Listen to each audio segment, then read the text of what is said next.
On démarre donc la troisième session sur cette étude. Fortifiez-vous dans le Seigneur. Amen. Fortifiez-vous. Oui, il faut aller se fortifier avant de traverser des temps qui sont un peu plus difficiles, un peu plus compliqués. Alors, je ne suis pas une prophète qui annonce des choses noires, mais je suis réaliste par rapport à tout ce qui se passe, que ce soit en Israël ou que ce soit dans ma nation.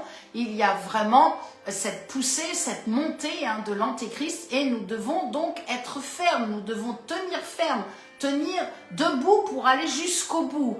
C'est ce mot, c'est la racine vraiment du mot se fortifier. Nous avons donc vu que la reconnaissance est un outil formidable pour reprendre courage, mais surtout pour se fortifier parce que elle nous conduit à nous connecter à nouveau dans le service pour Dieu par l'adoration. Amen, par l'adoration. Et puis, nous avons vu aussi que proclamer les promesses bibliques, les promesses de la parole de Dieu, nous avons vu cela, nous permettait de nous fortifier. Nous arrivons donc aujourd'hui à la troisième session. Il y a plusieurs façons de se fortifier dans le Seigneur, mais j'en ai retenu 4. Voici donc la troisième. Nous allons parler de la prière en langue. À chaque fois que vous priez en langue, vous allez vous fortifier. Vous n'y croyez pas? Je vais vous convaincre par la puissance de la parole de Dieu, l'autorité de la parole de Dieu, mais aussi vous démontrer vraiment ce que j'annonce est vérité. Mais avant, je vous emmène dans un temps de proclamation afin que votre cœur soit ouvert à bien recevoir ce bon message. Vous êtes prêts? On y va, on proclame? Allez, je suis la maison de Dieu où s'est installé le Saint-Esprit. Allez, c'est à vous, c'est à vous. Je suis la maison de Dieu où s'est installé le Saint-Esprit. Par cette prédication, je laisse le Saint-Esprit renouveler mon intelligence et me faire découvrir le mystère caché de la prière en langue qui me fortifie. Amen. Voilà, on est parti, c'est commencé. Nous sommes donc dans cette troisième session et nous allons découvrir qu'à chaque fois que nous prions en langue, mais c'est quoi finalement prier en langue? Qu'est-ce que tu me racontes? Peut-être vous n'avez jamais entendu parler de cela. Peut-être que vous savez qu'il y a un don qui s'appelle le don du parler en langue et que vous aimeriez parler en langue, mais vous n'y arrivez pas. Vous dites, qu'est-ce qu'il y a? Qu'est-ce qui bloque? Restez, je vais prier aussi pour vous à la fin de cette prédication. Et si vous avez du mal à prier en langue, eh bien, nous allons ensemble, nous allons réactiver ce don. Il est en vous, mais il faut qu'il soit réactivé. Donc, pour commencer, j'aimerais vous donner un court témoignage, vous dire que je suis une mamie, une grand-mère heureuse. J'ai quatre petits-enfants. Et dans ces 4 petits-enfants, eh bien, les parents sont là pour les éduquer, mais mamie est là aussi pour leur apprendre. Quand on voit quelqu'un, qu'on croise quelqu'un, quand on fait les courses, ou qu'on va au jardin, on dit bonjour. Quand on donne quelque chose, on dit merci. Voilà, c'est tout un langage humain que nous apprenons à nos enfants. Et je sais que c'est ce que vous faites également avec vos enfants ou vos petits-enfants. Donc, c'est un langage humain qui vient et qui nous aide à pouvoir communiquer ensemble. Il y a donc un langage humain, mais il y a aussi un langage spirituel, mes amis. Il y a un langage spirituel. À quel moment ce langage nous est accordé? Eh bien, au moment où nous naissons de nouveau, au moment donc où nous allons commencer à parler en langue. Nous allons commencer à parler à Dieu, nous allons commencer à combattre l'ennemi de notre âme et ce don dépend de notre volonté. Je peux ne pas parler en langue et je peux je ne sais pas ce que je dis, mais je peux parler en langue, prier en langue quand je le désire, quand je le souhaite. C'est donc ça dépend de ma volonté. Au moment où donc je vais commencer aussi à parler en langue, je vais vraiment m'aligner dans ma position en tant que femme. Je suis dans une position, je suis libérée et je suis complètement délivrée de la malédiction qui a été donnée à Babel. Voilà, donc je m'aligne dans une position de liberté. C'est pas mal ça aussi, la liberté. Vous souhaitez être libre? Eh bien, allez-y, libérez le parler en langue. 2 versets, donc pour se fortifier soi-même par la prière en langue. Jude chapitre 1, verset 20, qui dira « priant par le Saint-Esprit ». Et bien sûr, évidemment, l'apôtre Paul dans 1 Corinthiens 14, verset 4, qui dira « priant en langue ». Voilà, donc on reçoit un don et il faut l'exercer. Donc, nous allons donc découvrir qu'à chaque fois que nous exerçons ce don, donc à chaque fois que nous sommes en train de prier, nous prions, voilà, merci Seigneur, je te rends grâce pour cette journée, je te remercie de bénir, de protéger les membres de ma famille, de bénir Israël, de bénir la France. Merci Père encore pour tout ce que tu m'accordes aujourd'hui, de ce que j'ai bien dormi, mais de ce que je vais vivre aussi dans cette journée. Et puis à ce moment-là, eh bien le Saint-Esprit vraiment, comme il est uni avec votre esprit, eh bien prend le relais et vous allez commencer. Et à chaque fois que vous allez commencer à prier en langue, vous allez bâtir vraiment Jésus-Christ en vous. Vous allez construire une foi très affermie, une foi solide. Vous allez donc grandir. Vous allez devenir à la stature de Christ. Vous allez devenir vraiment un adulte en Jésus-Christ. Alors, j'aimerais pour ça étayer et vous donner 5 points parce que peut-être vous vous dites, est-ce que tu peux me donner concrètement, évangéliste, c'est quoi donc prier en langue? Voilà, donc je vous ai déjà donné un aperçu, je vous ai déjà expliqué concrètement, mais j'aimerais vous donner 5 points que vous pouvez retenir, qui sont d'ailleurs évolutifs. Je crois que le premier point, lorsque nous parlons donc à Dieu et que nous parlons en langue, nous libérons une prière parfaite. Rien ne vient pour mettre du doute. On peut prier avec notre intelligence,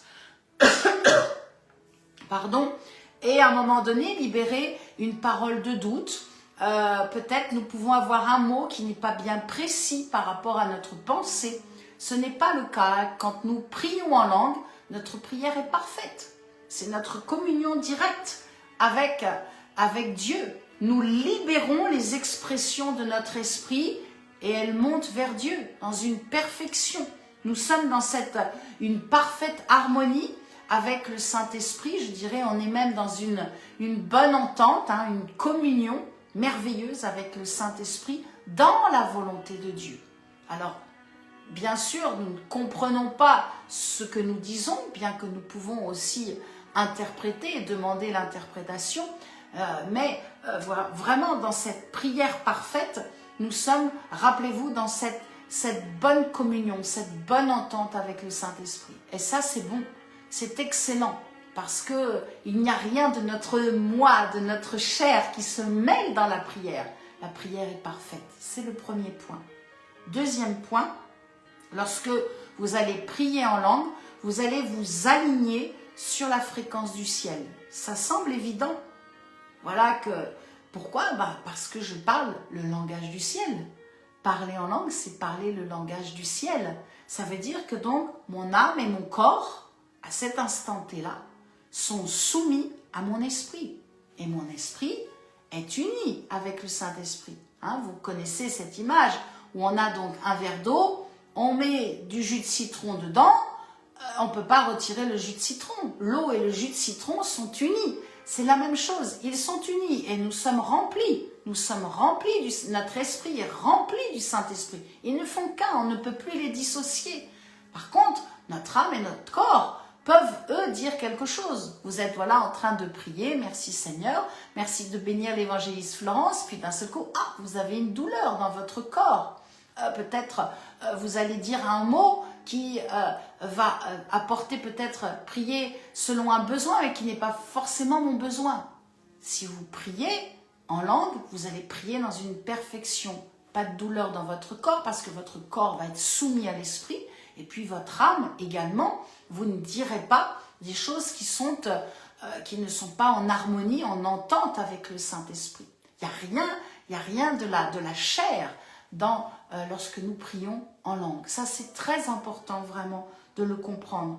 Et donc, quand notre âme et notre corps sont soumis à notre esprit, qu'est-ce qui se passe? Eh bien, c'est tout notre amour, un amour pur qui monte vers notre Seigneur. Amen. On y va, on continue. Troisième point. Donc, nous allons donc faire une percée spirituelle. À chaque fois que vous allez prier en langue, peut-être vous dites, tiens, je vais prier pour la nation du Togo. Eh bien, vous commencez à prier pour votre nation, ou peut-être c'est la nation que le Saint-Esprit vous a mis à cœur. Eh bien, pensez que vous faites partie de ceux qui sont en train de taper dans le mur pour que s'effondrent les murailles des reins et qu'il y ait une percée spirituelle dans la nation. Amen, nous croyons, sinon si nous ne croyons pas, ça ne sert à rien de prier. Et donc, à ce moment-là, qu'est-ce qui se passe? Eh bien, nos pensées sont donc au bénéfice de la présence de Dieu. Nous sentons bien, nous sentons en paix, et nous savons que nos pensées sont dans la soumission aux pensées de Dieu. Et à ce moment-là, c'est extraordinaire ce qui arrive. Eh bien, je m'attends à ce que Dieu va me parler. Je sais que j'ai prié selon la volonté de Dieu, donc je sais qu'il va y avoir un retour et Dieu va donc me parler. Et on arrive donc au quatrième point. Quatrième point, lorsque nous sommes donc dans cette percée spirituelle, nous réalisons, nous comprenons les plans divins pour notre vie. C'est-à-dire que je vais pouvoir penser comme Dieu, je vais pouvoir agir comme mon Dieu, comme mon Père. Et qu'est-ce qui arrive? Eh bien, j'active immédiatement ma foi. La foi n'est pas fondée sur l'intelligence, mais au moment où je vais prier en langue, eh bien, une percée va se faire. Je sais que Dieu m'écoute, je sais que Dieu va me répondre, et je sais que je suis dans la volonté parfaite de Dieu. Donc, je suis à l'écoute et le Saint-Esprit va me parler. Alléluia. Amen. Amen. Oh, c'est tellement glorieux. Et cela arrive au cinquième point. Nous allons bâtir notre foi. À chaque fois, donc, nous sommes là, je rappelle, premier point, nous sommes dans une prière parfaite. Nous savons que nous sommes alignés dans la fréquence du ciel, à la volonté de Dieu, que nous sommes en train de faire une percée spirituelle. Nous nous attendons à ce que Dieu donc va nous parler. Nous comprenons les plans de Dieu pour notre vie ou pour une circonstance ou pour des personnes. Donc, on va pouvoir penser comme Dieu, on va pouvoir agir comme Dieu. Eh bien oui, nous sommes en train de bâtir notre foi. C'est pour ça que c'est tellement glorieux de comprendre le fait de prier en langue. Nous sommes en train de voir ce que notre Père fait. Nous sommes en train d'entendre ce qu'il veut nous dire. Alléluia! Et à ce moment-là, c'est miraculeux, nous sommes fortifiés. Parce que nous sommes paisibles. Nous savons que Dieu est en train de nous parler, de nous dire des choses extraordinaires. Il est en train de nous révéler sa parole. Il est en train de nous montrer peut-être quelque chose qui est bon ou qui n'est pas bon pour nous. Une décision que nous devons prendre. Voilà, et le Saint-Esprit est là. Le Saint-Esprit est là. Il nous fortifie, il nous rend joyeux, mais surtout il nous rend tranquilles. Amen. Il nous rend tranquilles. Et donc, qu'est-ce qui arrive quand nous prions en langue? Eh bien, nous libérons ce qui est caché, ce qui est mystérieux, que peut-être nous n'avons pas compris. Eh bien, nous allons libérer ce qui est caché. Waouh! Je vais donc grandir. Ma foi va grandir. Je vais grandir vraiment dans ma foi, dans ma vie de prière, parce que je vais découvrir que la prière, c'est autre chose encore que de demander à Dieu. Je me souviens, quand on arrive au Seigneur, on demande, quand quand on est un jeune converti, mais c'est quoi prier? Comment est-ce que je peux prier? C'est peut-être aussi votre question, comment je peux améliorer ma vie de prière? Et souvent, on dit toujours, prier, c'est demander. Et je ne dis pas que ce n'est pas ça. Je dis bien sûr, prier, c'est demander à Dieu. Je demande à Dieu la bénédiction, je demande à Dieu la protection, je demande à Dieu les finances, je demande, parce que l'or et l'argent lui appartiennent, je demande à Dieu le salut des membres de ma famille qui ne sont pas sauvés, je demande à Dieu le réveil pour une nation, amen, je demande à Dieu la guérison pour quelqu'un qui souffre. Voilà, hein, nous demandons à Dieu parce que nous savons qu'il dispose de toutes choses. Et nous répandons notre cœur. La prière, c'est cela aussi. Hein.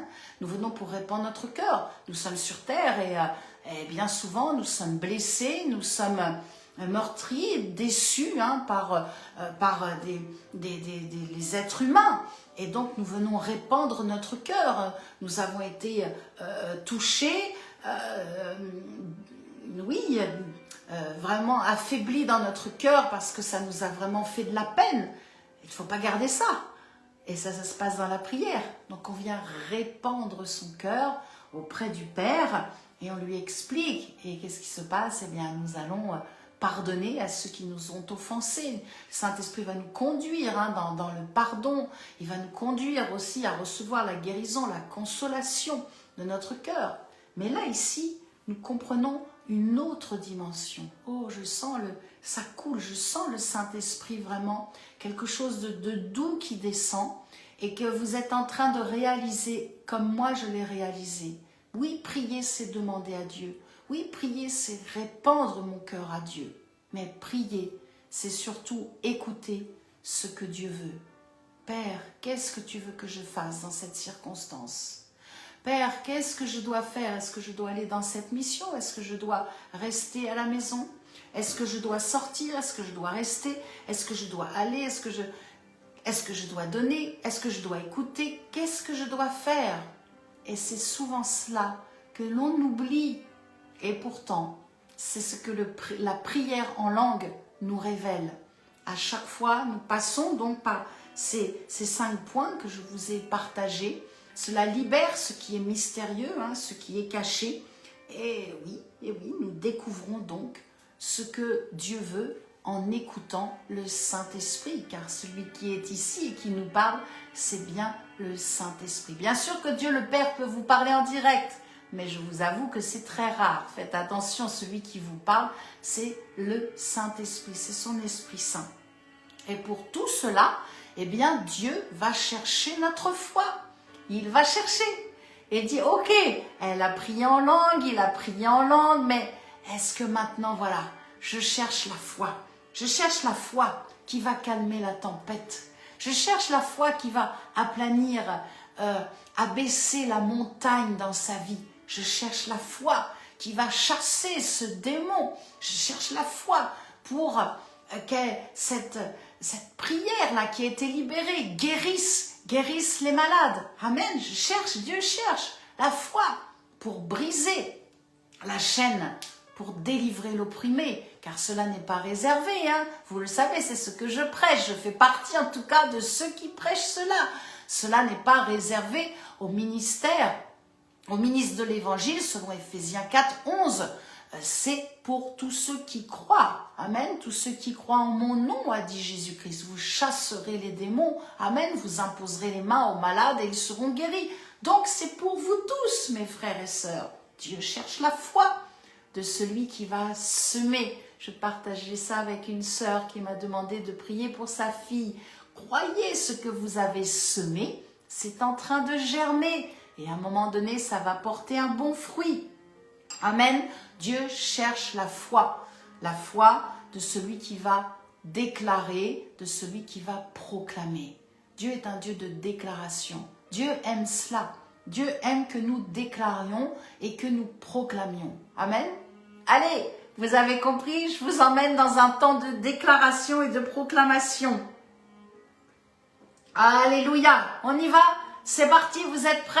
Votre foi, vous avez senti votre foi là qui est en train de, la turbine qui s'active et vous êtes en train de réaliser, oui c'est ça, Je crois que Dieu va le faire, je crois que Dieu est en train de le faire, et donc maintenant je prie en langue. Alléluia, amen. Mais avant de prier en langue, on proclame, le Saint-Esprit agit sur toute la terre. Allez, c'est à vous, proclamez-le. Si vous ne le croyez pas, ne le dites pas. Mais si vous dites, bon allez, en proclamant ma foi va s'activer encore plus. Alors on y va ensemble. Le Saint-Esprit agit sur toute la terre. Le Saint-Esprit agit dans le cœur de mes enfants pour les sauver. Amen, oui. Amen. Alléluia. On se le redit, ça c'est bon ça, hein, comme déclaration. Il agit. Amen. Visionnez votre enfant, vos enfants. Le Saint-Esprit agit dans le cœur de mes enfants pour les sauver. Le Saint-Esprit transforme toute situation bloquée en situation fluide. Allez, proclamez-le. On continue. On déclare, je déclare la réussite sur ma vie. Amen. Ça, c'est la foi. Vous êtes dans un tunnel. Vous n'en voyez pas le bout. Mais je vous assure, à un moment donné, vous allez en sortir. Alléluia. Amen. Après la nuit vient la journée, la lumière. Je déclare la réussite sur la vie de ma descendance physique et spirituelle. Amen. Je déclare avec foi que ce que j'ai semé hier produira de bons fruits, une bonne récolte à la gloire de mon Père céleste. On va le redire. Si vous êtes OK avec moi, avec les gestes là, je déclare avec foi ce que j'ai semé hier. Amen, ce que j'ai semé hier produira de bons fruits. Allez, allez-y, ça va vers l'avant. Produira de bons fruits. Une bonne récolte. Amen. Toute bénédiction vient du ciel. Hein? Une bonne récolte. À la gloire de notre Dieu, de notre Père céleste. Mon évangélisation n'est pas une perte. Amen. Vous qui êtes connectés aujourd'hui, proclamez avec moi. Mon évangélisation n'est pas une perte. Elle est une moisson. Amen. Elle est une moisson pour honorer Jésus-Christ, mon Seigneur. Oh, gloire à Dieu. Amen. Amen, amen. Nous comprenons donc demander, c'est bien. C'est bien, comme un enfant qui vient demander auprès de ses parents, oh, je voudrais ce beau cahier pour aller à l'école, ce beau cartable, voilà, il vient demander, mais nous comprenons que déclarer avec foi, c'est mieux. Ça, c'est une prière d'adulte. Et cela est possible, parce que lorsque nous sommes en train de proclamer, de déclarer avec foi, nous le faisons en collaboration avec le Saint-Esprit. Nous ne pouvons pas proclamer des paroles avec foi. Nous ne pouvons pas libérer les promesses bibliques. Nous ne pouvons pas libérer la reconnaissance. Nous ne pouvons pas prier en langue si nous n'avons pas la foi. Donc, alléluia, vous avez compris. Vous avez la foi. Et j'ai la foi aussi. Alléluia. Nous collaborons avec le Saint-Esprit. Et nous venons de libérer de merveilleuses paroles de foi. Donc, je m'édifie moi-même, je fais que ma foi soit plus ferme à chaque fois que je prie en langue. Et cela est extraordinaire, parce que cela se voit. Ah bon, évangéliste, attends. Oui, je vous dis, cela se voit. Quelqu'un qui prie en langue, cela se voit. Comment cela ? Parce qu'elle est patiente, parce qu'elle est calme, parce qu'elle est sereine. Amen. Parce que au moment où elle va prier en langue, elle va comprendre, je m'attends à Dieu. Amen. Je m'attends à la réponse de mon Père. Je m'attends à ce que Dieu me réponde. Vous êtes en train de prier pour une âme qui souffre. Vous êtes en train d'intercéder, de supplier. D'un seul coup, vous comprenez qu'il faut passer dans une autre dimension. Il faut prier en langue. Parce que ce moment-là, vous allez fortifier votre foi. Vous allez vous fortifier dans le Seigneur. Et vous allez comprendre que, pouf, vous allez lâcher prise et vous allez dire, ok Seigneur, maintenant c'est toi qui t'en occupes. Je sais que c'est toi qui t'en occupes. Donc, je suis calme, je suis patiente et j'attends de voir vraiment la gloire descendre sur cette personne, la guérison sur cette personne, parce que je te fais confiance, Père. Waouh! Et à ce moment-là, la paix descend. C'est tellement bon, c'est tellement bon, c'est tellement bon. Je prie vraiment, je prie que vous fassiez des expériences dans la prière en langue. Je prie en cet instant que ceux qui parlent en langue déjà, vraiment vous fassiez des expériences merveilleuses, glorieuses de ce don merveilleux, ce don qui est permanent, que c'est votre responsabilité de prier en langue, de chanter en langue. Oh, Ramasante Kerobariana Sanden.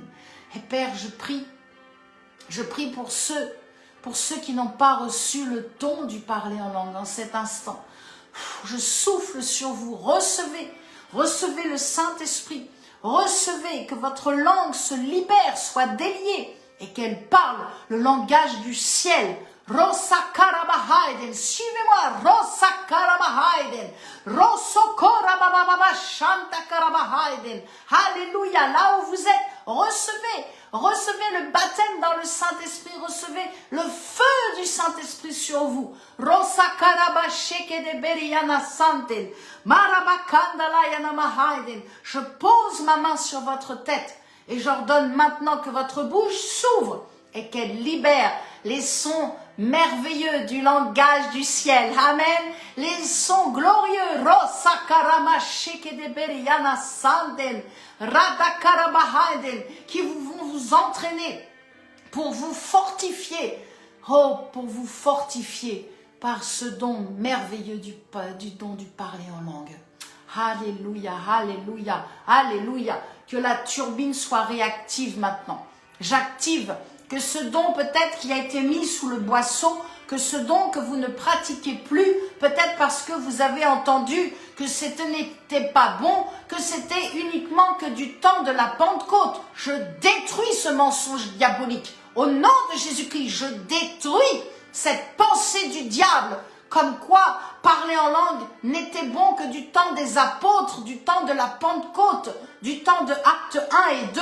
Je détruis cela au nom de Jésus-Christ, et je libère maintenant votre pensée, votre âme de tout mensonge diabolique, de tout faux enseignement sur le don du parler en langue. Rosa Karabahaden, priez en langue avec moi. Rona Sante Kedoboroyono Sonden. Libérez, libérez, là où vous êtes. Là où vous êtes en cet instant, que votre bouche libère les sons. Torana sante kedo bariana sanden. Rebeke shente kedo loya ramakaraba sandan. Prions en langue ensemble. Boramakaraba de doi. Rebeke de line. C'est une puissance pour marcher sur les serpents et les scorpions. Radakarama sandan. C'est une autorité pour chasser les démons. Torana karaba sandan. C'est une puissance pour comprendre les révélations de la parole de Dieu. Alléluia. Et c'est la puissance, le dynamisme pour vous fortifier. Vous en avez besoin. Recevez là où vous êtes. Roshakarabahadalaim. Ouvrez votre bouche et laissez sortir les sons. Roshakarabababakarabaschenden. Korabakanderianemerehaiden. Pour celle ou celui qui a déjà reçu, qui a déjà eu des mots, des syllabes comme cela, que vraiment de nouvelles syllabes. Je prie que de nouvelles syllabes maintenant viennent, que votre parler en langue se structure, que vous priez en langue de 5 minutes, que vous priez en langue 15, 30 minutes, voire 1 heure, au nom de Jésus-Christ. Soyez encouragés en cet instant, soyez bénis, soyez fortifiés, soyez visités par l'autorité du nom de Jésus-Christ, par la puissance du Saint-Esprit. Alléluia, alléluia. C'est pour cela, mes amis, qu'il va devoir apprendre Et je me mets avec vous. Moi aussi, j'apprends chaque jour avec le Saint-Esprit. Nous apprenons à l'écouter. Nous apprenons à écouter la voix du Saint-Esprit qui vit en nous, dans cette intimité, par la pratique de la prière en langue. C'est merveilleux. Apprendre à se taire pour l'écouter. Il y a un temps où vous allez prier en langue, où vous allez dire, Seigneur, maintenant, je te prie pour mon frère, afin qu'il se repente, afin qu'il sanctifie sa vie, afin qu'il change, afin qu'il ne soit plus orgueilleux, colérique, méchant ou autre. Je te prie pour telle personne. Et vous allez commencer à prier en langue. Et vous allez continuer. Et à un moment donné, vous allez vous arrêter de prier en langue.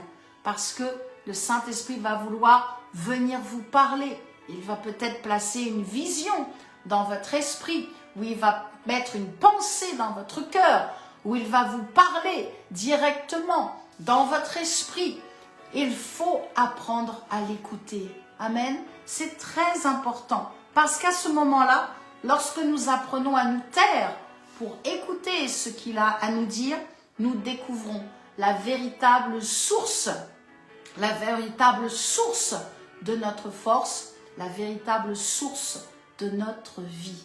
Alléluia. Jean, je finirai avec cela. Jean chapitre 7, verset 38. Des fleuves d'eau vive couleront de vos cœurs. Des fleuves d'eau vive, j'aime cette image. J'aime ce geste comme ça. Des fleuves d'eau vive qui jaillissent de notre sein, de notre cœur. Mes amis, il faut croire et persévérer de croire. Persévérer. Je vous encourage vraiment encore aujourd'hui. Persévérer à croire, car cela va vous permettre de passer les obstacles et d'atteindre notre but. Amen. Soyons donc vraiment un peuple qui prie en langue et ainsi nous nous fortifierons en Jésus-Christ. Je veux prier et tendre mes mains en cet instant et que cette parole de l'apôtre Jean vraiment fasse réma, que ça fasse réma. Et que vous sachiez qu'il y a des flots d'eau vive en vous et que ces flots doivent être libérés. Amen. Que ces flots d'eau vive soient libérés. Oh Saint-Esprit, merci. Que cela vraiment soit une révélation. Une révélation pour vous qui êtes mes frères et sœurs, pour vous qui êtes des serviteurs, des servantes de Dieu, pour vous qui êtes des prédicateurs de l'évangile, pour vous qui allez pour prier les malades. Sachez qu'il y a des flots d'eau vive. Ces eaux vives bouillonnent en vous et elles doivent sortir pour aller sauver les âmes, guérir les malades, délivrer les opprimés. Alléluia, alléluia. C'est comme cela que le réveil, je pense, va arriver. C'est lorsque chacun va prendre conscience de ces eaux vives, de cette puissance, de ces dons que Dieu a placés en nous et de ce que la foi, amen, de ce que votre foi est active et de ce que vous allez comprendre. Oui, Seigneur, j'irai. Oui, Seigneur, je ferai à ton écoute ce que tu veux me dire. J'obéirai avec foi, avec amour. Alléluia. Amen. Car nous nous fortifions pour nous-mêmes face à toutes les agressions montantes de l'Antéchrist, mais surtout, Dieu nous permet de nous fortifier afin que nous puissions aller et faire du bien à ceux qui sont encore perdus, à ceux qui se sont égarés, à ceux qui sont faibles, à ceux qui souffrent, à ceux qui sont blessés, ceux qui sont malades, meurtris, ceux qui ont besoin d'être consolés. Alléluia. Amen.